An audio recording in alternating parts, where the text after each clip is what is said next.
دنیا کی حقیقت۔ حضرت جابر بن عبداللہ رضی اللہ تعالیٰ عنہ روایت کرتے ہیں کہ نبی صلی اللہ علیہ وآلہ وسلم ایک دن بازار سے گزرے۔ وہاں ایک بوسیدہ کانوں والا مردہ بکری کا بچہ پڑا تھا۔ آپ صلی اللہ علیہ وآلہ وسلم نے اس کے کان سے پکڑ کر فرمایا، تم میں سے کون اسے 1 درہم میں خریدے گا؟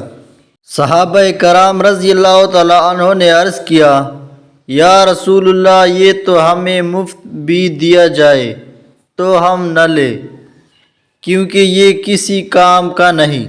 آپ صلی اللہ علیہ وآلہ وسلم نے فرمایا، دنیا اللہ کے نزدیک اس مردہ بکری سے بھی زیادہ حقیر ہے۔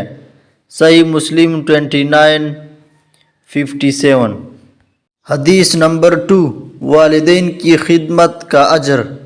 حضرت عبداللہ بن مسعود رضی اللہ تعالیٰ عنہ کہتے ہیں کہ میں نے نبی صلی اللہ علیہ وآلہ وسلم سے پوچھا، اللہ تعالیٰ کو سب سے زیادہ کون سا عمل محبوب ہے؟